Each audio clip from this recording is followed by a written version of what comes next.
पुढे बघा आता पुढचा व्हिडिओ हा जे कंझ्युमर प्राइस इंडेक्स किंवा जे इतर इंडेक्सेस आहेत त्याच्याशी संबंधित आहे. डब्ल्यूपीआय तर आपण बघितलं इथं शॉर्ट मध्ये आपण त्या गोष्टी सगळ्या बघणार आहोत. इथे डब्ल्यूपीआय बघा. तर त्याचा स्तर बघायचा की कुठल्या स्तरावरती तो काउंट केला जातो. तर डब्ल्यूपीआय हा ढोबळ स्तरावरती काउंट केला जातो. ठीक आहे. होलसेल प्राइस वरती तो काउंट केला जातो. सीपीआय आहे तो कंझ्युमर प्राइस वरती काउंट केला जातो. ओके. त्याच्यानंतर जो सीपीआय आयडब्ल्यू आहे तर तो इंडस्ट्रियल वर्करसाठी सीपीआय आयडब्ल्यू आहे. शेतकऱ्यांसाठीचा आहे तो सीपीआय एएल आहे म्हणजे ऍग्रीकल्चर लेबर. त्याच्यानंतर आरएल म्हणजे रुरल लेबरसाठी सीपीआय आरएल येतो. त्याच्यानंतर युएनएमए म्हणजे अर्बन नॉन मॅन्युअल एम्प्लॉय म्हणजे जे असे एम्प्लॉईज की जे कष्टाचं काम करत नाही त्यांच्यासाठीचा जो इंडेक्स आहे तर तो सीपीआय युएनएमए आहे. ओके. नंतर एनएचबी एचपीआय एनएचबी जो आहे हाऊस प्राइस इंडेक्स एनएचबीचा नॅशनल हाऊसिंग बँकचा तो गृहाशी संबंधित आणि सेम तसाच एचपीआय हा आरबीआयचा पण आहे की तो घराशी संबंधित आहे. ओके. तर ते कोण मोजत असते बघा. आर्थिक सल्लागार कार्यालय मोजत असतं. ठीक आहे. डब्ल्यूपीआय आहे तो आर्थिक सल्लागार कार्यालय मोजत असतं. पीएसओ जो आहे तो सीपीआय सी म्हणजे सीपीआय कंबाईनशी संबंधित आहे. तर सीएसओ तो मोजत असते. श्रम ब्युरो आयडब्ल्यू मोजतो बघा. श्रम ब्युरो आयडब्ल्यू एएल आणि आरएल तर हे तिन्ही इंडिसेस हा श्रम ब्युरो काउंट करत असतो. युएनएमए आहे तो मात्र सीएसओ काउंट करतो. ओके. एचपीआय एनएचबी आहे तो एनएचबी काउंट करतो आणि एचपीआय आरबीआय आहे तो आरबीआय काउंट करतो. तर सुरुवात कधी झाली बघा. डब्ल्यूपीआय ची सुरुवात आहे 1942 ला. सीपीआय सी ची सुरुवात 2011 ला आहे. त्याच्यानंतर सीपीआय आयडब्ल्यू ची सुरुवात आहे 1946 मध्ये. एएल ची सुरुवात आहे 64 मध्ये. ओके. त्याच्यानंतर आरएल ची सुरुवात आहे 95 मध्ये. त्याच्यानंतर युएनएमई 2008 मध्ये सुरू केलेला पण सध्या तो बंद आहे. आणि हे दोन्ही जे एचपीआय एनएचबी आणि आरबीआय एनएचबी जो आहे सॉरी आरबीआयचा एचपीआय जो आहे तर ते दोन्ही सुद्धा 2007 पासून 7 मध्ये सुरू झाले. ओके. आता बघा आधारभूत वर्ष इम्पॉर्टंट आहे याच्यामध्ये. तर डब्ल्यूपीआय चा आधारभूत वर्ष आहे 2011-12. ओके. सीपीआय सी चा आहे 2012. त्याच्यानंतर आयडब्ल्यू चा 2016 आहे. त्याच्यानंतर एएल चा आहे 1986-87. आरएल चा पण 1986-87 आहे. युएनएमई चा 84-85. त्याच्यानंतर एचपीआय एनएचबी 2017-18 मधला आहे आणि एचपीआय आरबीआय चा जो आहे 2011-12 10-11 मधला आहे. ओके. त्याच्यानंतर बघा आता हे निर्देशांकाचा वापर कशासाठी केला जातो. तर डब्ल्यूपीआय चा वापर हा घाऊक चलनवाढ ध्यानात घेण्यासाठी. ओके. जे घाऊक वस्तूंमध्ये जे चलनवाढ आहे तर त्याचा अंदाज घेण्यासाठी डब्ल्यूपीआय मोजला जातो. त्याच्यानंतर चलनविषयक धोरण ठरवण्यासाठी सीपीआय सी मोजला जातो सीपीआय कंबाईन. औद्योगिक कामगारांचा महागाई भत्ता ठरवण्यासाठी आयडब्ल्यू काउंट केला जातो. ऍग्रीकल्चर लेबरसाठी जो महागाई निर्देशक आहे ओके तर तो आहे एएल. ओके. मग शेतमजुरीचा जो दर आहे ना तर तो ठरवण्यासाठी एएल वापरतात. ग्रामीण मजुरीचा दर ठरवण्यासाठी आरएल वापरतात. त्याच्यानंतर जे गैर श्रमिक आहेत नॉन मॅन्युअल आहेत म्हणजे श्रमाचं काम करत नाहीत अशा कर्मचाऱ्यांचे वेतन ठरवण्यासाठी युएनएमई वापरला जातो. आणि जो हाऊसिंग मधलं जे काही प्राइसेस आहेत तर त्याचा कल समजून घेण्यासाठी आणि त्या संबंधीच्या पॉलिसी मेंटेन करण्यासाठी किंवा डिझाईन करण्यासाठी योजना ठरवण्यासाठी एचपीआय दोन्हीचे पण एनएसबीचा पण आणि आरबीआयचा पण तो काउंट केला जातो. ठीक आहे. तर हा एवढा चार्ट इम्पॉर्टंट आहे. बाकी इथं तिथं खाली एक्सप्लेनेशन आहे. मात्र त्याची फारशी काय आवश्यकता नाहीये. ओके. हा पार्ट सगळ्यात जास्त इम्पॉर्टंट आहे. चलनवाढीची कारणं. ओके. तर चलनवाढीची कारणं बघा. चलनवाढीच्या कारणांचे गट किती पडतात? तर 2 गट पडतात. ओके. एक आहे कॉस्ट पुश इन्फ्लेशन आणि दुसरं आहे डिमांड पुल इन्फ्लेशन. ओके. एक कॉस्ट पुश इन्फ्लेशन येतं आणि दुसरं येतं डिमांड पुल इन्फ्लेशन. ओके. तर त्या दोन्ही मधला फरक आपण बघूया. तर पहिल्यांदा कॉस्ट पुश इन्फ्लेशन. तर कॉस्ट पुश म्हणजे कॉस्टला एखाद्या प्रोडक्टच्या कॉस्टला पुश करणारं इन्फ्लेशन. ओके. मग एखाद्या प्रोडक्टच्या कॉस्टला पुश करणाऱ्या गोष्टी कुठल्या कुठल्या आहेत? ओके. तर ते बघायचे. याला मराठीमध्ये खर्च दाबजन्य चलनवाढ असं म्हणतात. मग त्याच्यामध्ये काय काय कारणं येतात बघा जे कॉस्टला पुश करतात. ओके. म्हणजे कॉस्ट वाढवणारे. ठीक आहे. कॉस्ट वाढवणारे इन्फ्लेशन म्हटलं तर. तर बघा याच्यामध्ये नैसर्गिक संकट. ओके. दुसरं अपुऱ्या पायाभूत सुविधा, अपुरी औद्योगिक वाढ, त्याच्यानंतर उत्पादनातील घट, निर्यात, त्याच्यानंतर औद्योगिक कलह, सट्टेबाजी आणि साठेबाजी ही कारणं आहेत सगळी जे कॉस्ट म्हणजे वाढवतात. ओके. एखादा नैसर्गिक संकट बघा हे सगळ्या ज्या गोष्टी आहेत ना, याच्यामुळे काय होतं प्रोडक्शन वरती इम्पॅक्ट पडतो. म्हणजे प्रोडक्शन कमी होतं. ठीक आहे. मग प्रोडक्शन कमी झाली आणि त्याची कंपॅरेटिव्हली जर डिमांड जास्त असली, तर काय होणार आहे फायनली जे प्रोडक्टची कॉस्ट आहे तर ती वाढणार आहे. ओके. मग याच्यामध्ये बघा नैसर्गिक संकट आलं, तर प्रोडक्ट कमी होणार आहे. ओके. समजा एखादं युनिट खराब झालं प्रोडक्शन करणार तर ते नैसर्गिक संकटामुळे किंवा ते बंद पडलं तर प्रोडक्शन कमी होणार. इन्फ्रास्ट्रक्चर फॅसिलिटी अपुऱ्या असतील तर प्रोडक्शन पण अपुरं तयार होणार आहे. समजा इंडस्ट्रियल ग्रोथच झाली नाहीये, ओके, तरी सुद्धा तेच घडणार आहे. उत्पादनामध्ये घट झाली, तर अल्टिमेटली प्रोडक्टच कमी झालेलं आहे. त्याच्यामुळे मग डिमांड जास्त आहे, तर ते होणार आहे. जर निर्यात जास्त केली, तर जे डोमेस्टिक जे डिमांड आहे, तर ते फुलफिल करण्यासाठी तेवढं प्रोडक्शन शिल्लक राहणार नाहीये. तरी सुद्धा इन्फ्लेशन वाढणार आहे. त्याच्यानंतर औद्योगिक कलह झाला, स्ट्राईक झाला आणि समजा युनिट बंद पडलं, तर प्रोडक्शन होणार नाही. अल्टिमेटली तेच होणार आहे.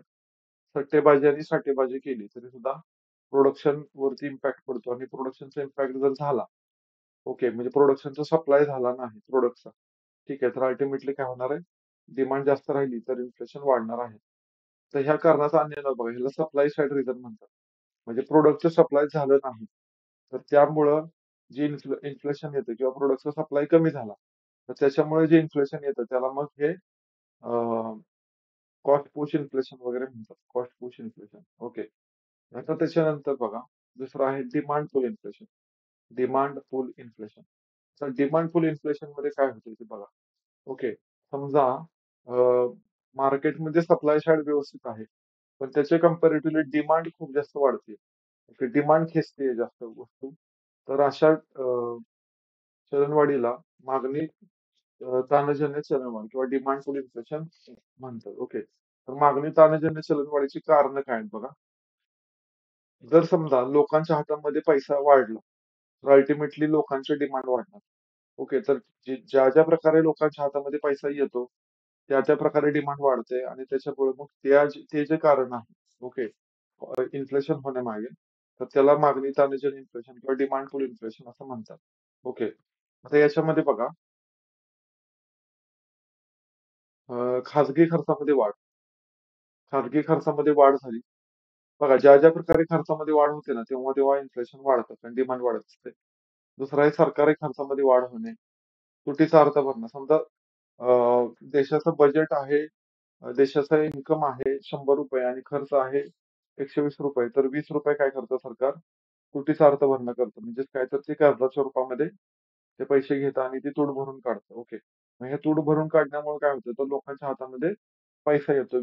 शासन मुळातच जे डेफिसिट बजेट आहे ते कशासाठी मांडतं? डेव्हलपमेंट होण्यासाठी मांडत असतं. ओके. मग तुटीचा अर्थ भरणा केला की अल्टिमेटली काय होणार आहे? तर लोकांच्या हातामध्ये पैसा येणार आहे, त्यांची डिमांड वाढणार आहे. पतनिर्मिती समजा जास्त प्रमाणामध्ये झाली तरी सुद्धा डिमांड वाढते. ठीक आहे. ते पतनिर्मितीमध्ये आपण ती गोष्ट बघितलेली होती. त्याच्यानंतर लोकांच्या हातामध्ये ब्लॅक मनी असेल तरी पण डिमांड वाढेल. परकीय गुंतवणूक ओके आपण आर मध्ये बघितलं होतं की परकीय गुंतवणूकमुळे जर इन्फ्लेशन होत असेल, ओके, तर त्यासाठी आपण काय केलेलं आहे? तर आपण त्याच्यासाठी मार्केट स्टॅबिलायझेशन स्कीम गव्हर्नमेंटने आणलेली 2004 मध्ये. ओके. निर्यात जर झाली, बघा निर्यात हे असं कारण आहे, की जे सप्लाय साइड पण येतं आणि डिमांड साइड पण येतं. ओके. समजा निर्यात वाढली आणि डिमांड वाढली, तर अल्टिमेटली काय होणार आहे? म्हणजे निर्यात वाढली तर प्रोडक्ट कमी राहणार आणि मग डिमांड त्याला पुल करत राहणार. ओके. त्याच्यानंतर लोकसंख्येमध्ये वाढ. समजा लोकसंख्या जास्त झाली, तर ती लोकसंख्येची रिक्वायरमेंट पण जास्त आहे. त्यामुळे डिमांड पण जास्त असणार आहे. त्याच्यामुळे मग इथं सुद्धा लोकसंख्या वाढ हे सुद्धा कारण आहे. तर याच्यापैकी पैशात्मक कारणं म्हणजे लोकांच्या हातामध्ये पैसा आल्यामुळं डिमांड वाढतेय. अशी पैशात्मक कारणं ही पहिली 6 आहेत. म्हणजे खाजगी खर्चात वाढ, शासकीय खर्चात वाढ, तुटीचा अर्थ भरणा, पतनिर्मिती, काळा पैसा आणि परकीय गुंतवणूक. ही 6 जी कारणं आहेत ना, ही 6 कारणं ही पैशात्मक कारणं आहेत. आणि जी 2 कारणं आहेत ना, निर्यात आणि लोकसंख्या वाढ, ही गैर-पैशात्मक कारणं आहेत. ओके. तर बघा पैशात्मक कारणं म्हणजे काय? तर पैशाचा पुरवठा वाढला, की महागाई वाढते. ओके. म्हणजे पैशाचा पुरवठा वाढवणारी कारणं म्हणतात त्याला. आता चलनवाढीचे अर्थव्यवस्थेवरचे परिणाम काय होतात बघा.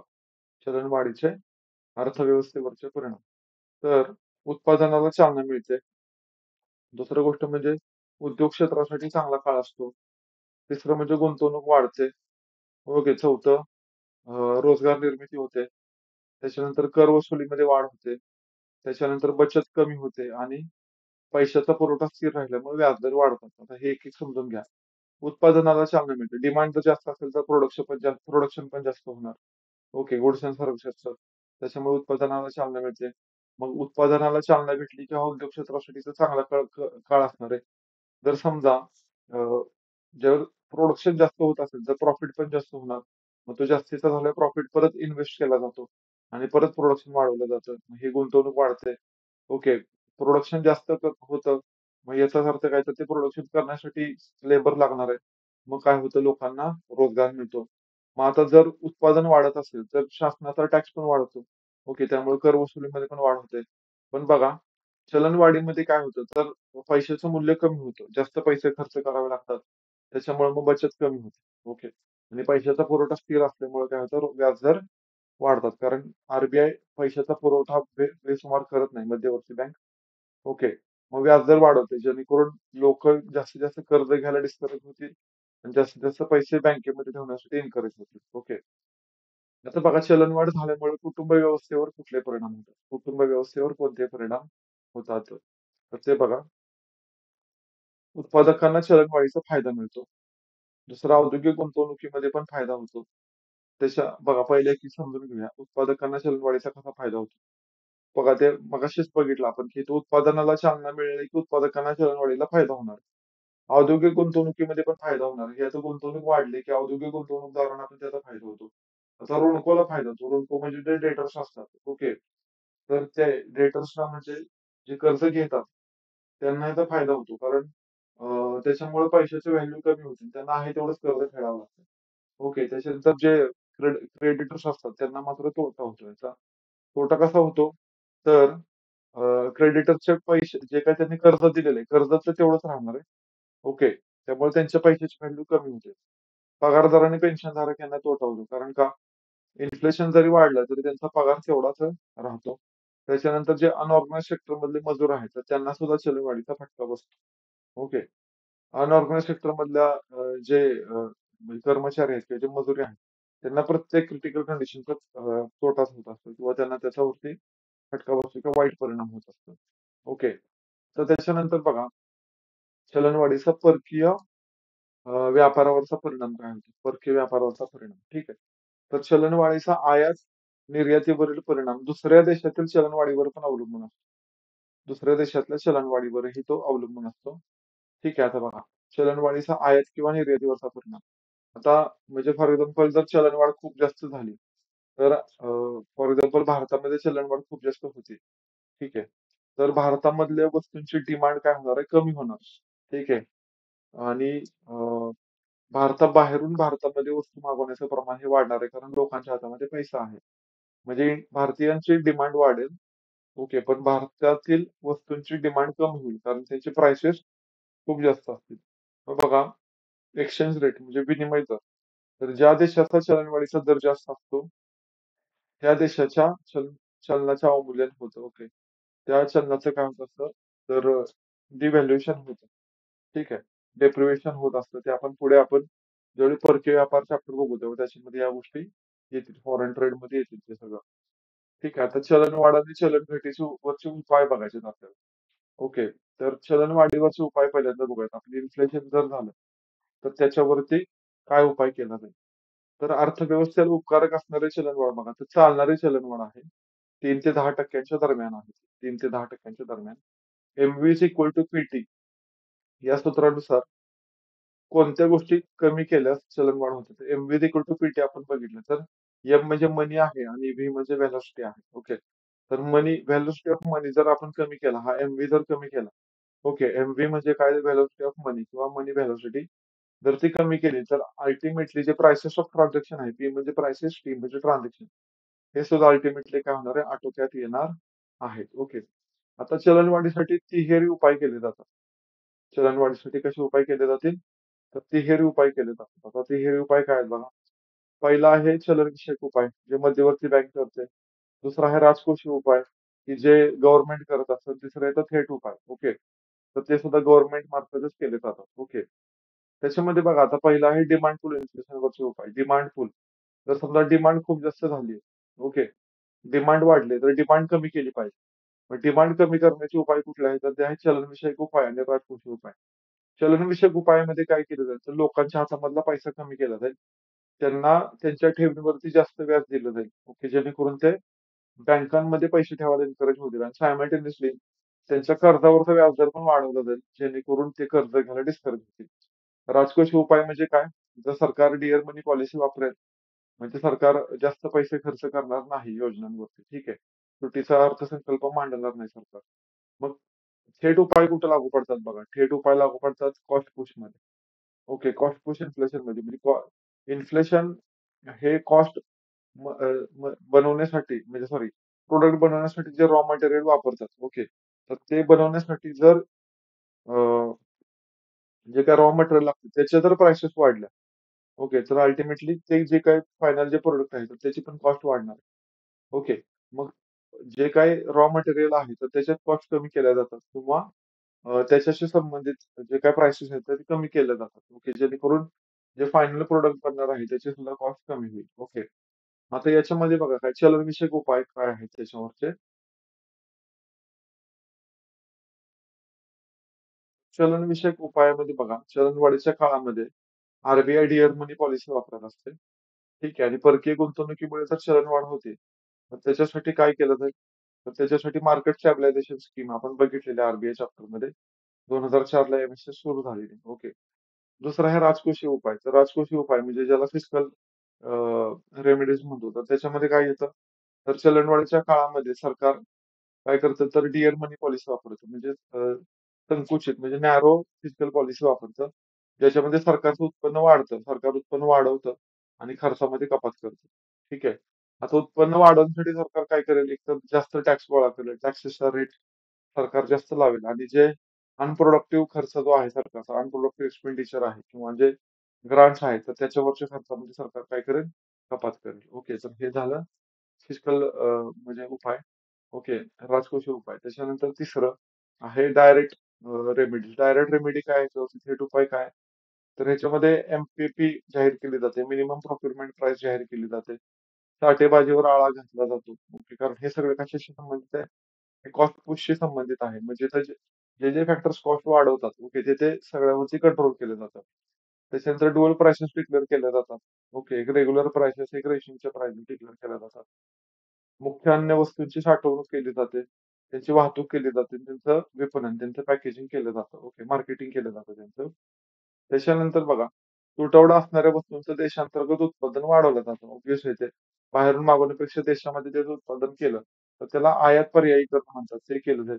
आणि अत्यावश्यक वस्तूंच्या आयातीसाठी ओपन जनरल लायसन्स पॉलिसी लागू केली जाते. ओके. तर ह्या सगळ्या गोष्टी याच्यामध्ये आहेत. आता हे सगळे चलनवाढीवरचे उपाय होते. आता चलन घटीवरचे उपाय काय आहेत ते बघा. हा शेवटचा पॉइंट आहे याच्यामधला. चलन घटीवरचे उपाय.